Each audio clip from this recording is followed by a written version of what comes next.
안녕하세요. 차별화된 변호사 성정모입니다. 이제 오늘은 재개발 사업지구 내 토지 인도 불이행 회사에 대한 손해배상 청구에 관해서 좀 알아보도록 하겠습니다. 이제 재개발 사업이라고 하는 것이 굉장히 복합적인 업무이고 또 장기간에 걸쳐서 이루어지는 거기 때문에 거기에는 뭐 민사적인 부분, 형사적인 부분, 그 다음에 행정적인 부분 이런 게 굉장히 많이 복합적으로 이루어졌어요. 우리가 보통 공익사업을 딱 시행을 하면 어떤 구역이 이렇게 딱 지정이 될 거 아니에요. 그러면 이제 지구 지정을 하겠죠. 지구 지정을 하면서 이제 거기에 있는 사람들의 어떤 그 소유권, 그걸 이전을 받아야 될 거 아니에요.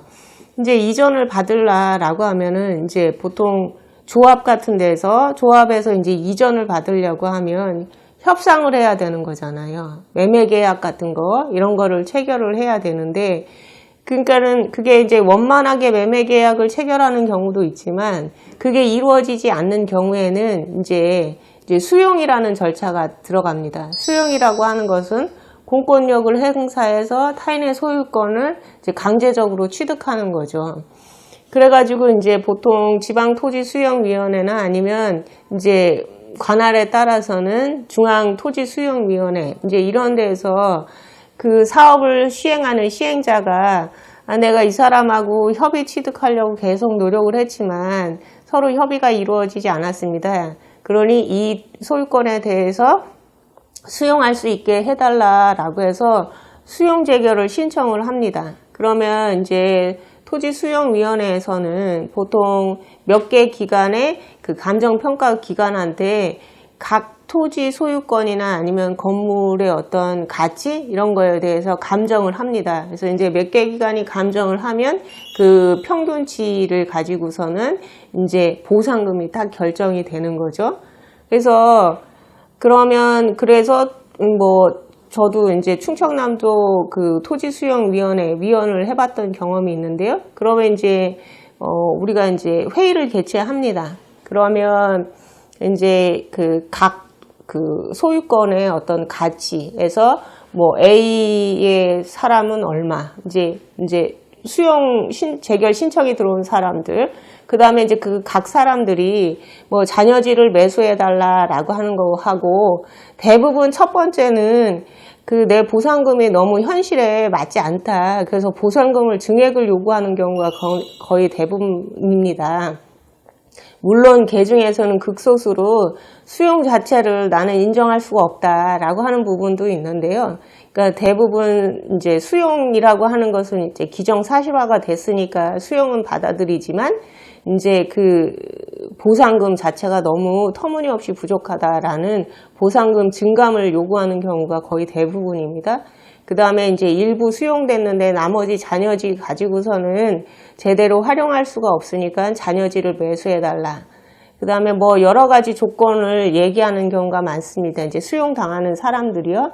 그러면 그런 걸 다 고려를 해서 저희가 재결을 합니다. 그런데 이제 재결을 하면 우리가 뭐 12월 1일 날 토지수용위원회가 개최된다. 그러면 수용 개시일은 보통 3주나 4주 후에 수용 개시일 이렇게 해가지고 재결서에 분명히 날짜가 적혀집니다. 그러면 대부분 그 사업 시행자는 그 재결서에 나와 있는 금액을 관할 법원에다가 공탁을 합니다. 공탁을 하고 이제 수용 재결일이라고 정해진 그날에 이미 이제 그날에 이미 공탁이 이루어져 있고, 그 다음에 그러면 이제 토지 소유자는 그 토지에 대해서 이제 인도를 해야 될, 사업 시행자한테 인도를 해줘야 될 의무가 발생을 한 겁니다.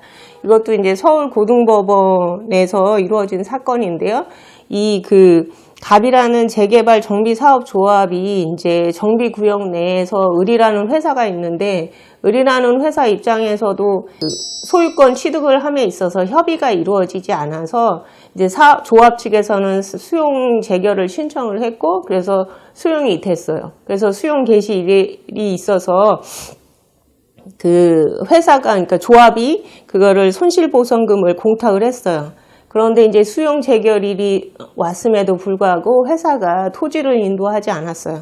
그러니까는 그 토지를 인도하지 않으니까 이게 점유가 다른 데다 이전을 하면은 다시 이 실제로 점유하고 있는 사람을 가지고서는 토지 인도 청구를 해야 되기 때문에 보통 이런 경우에는 점유 이전 금지 가처분 이렇게 하고 토지에 대한 인도 청구를 하는 경우가 일반적입니다.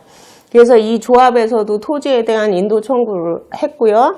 그래서 결국은 인도 집행이 이루어졌습니다. 그 후에 이 갑이라는 조합은 을이라는 회사를 상대로 어떤 소송을 제기했냐면, 야, 너 때문에 네가 수용 재결일에 토지를 인도하지 않아서 우리는 철거가 늦어졌고 그래서 사업이 지연이 되었다.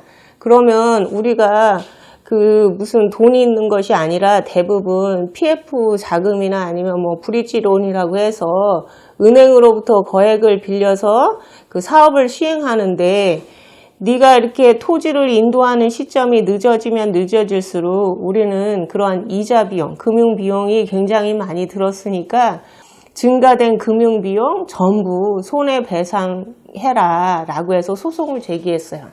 결론은 어떻게 됐을까요?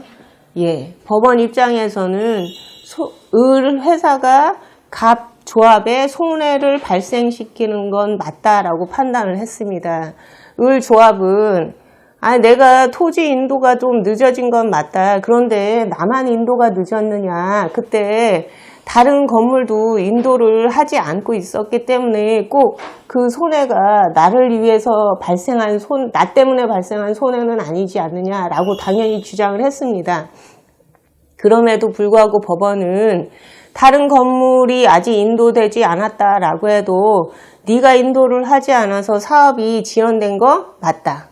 그러니까 너의 토지 인도 의무 불이행으로 인한 그 갑 조합의 금융비용 상당의 손해는 상당 인과관계가 있다라고 판단을 해줬습니다.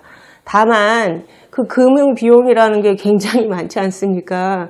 무슨 뭐 몇 천만 원 이런 단위가 아니라 수십억 아니면 수백억이나 되는 금융비용이기 때문에 그 금융비용을 전부 다 부담시키기에는 약간 부담스러운 점이 없지 않아 있어서 이제 고등법원에서도 그러니까 손해배상이 발생한 책임 자체는 인정하지만 그 금융비용 전부보다는 어떤 일정 부분에 대해서 배상 책임이 있다라고 판단을 했습니다.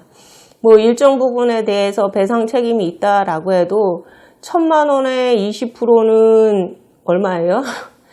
예, 1,000만 원의 20%하고 뭐 100억의 20%는 굉장히 천차만별이잖아요. 굉장히 크잖아요.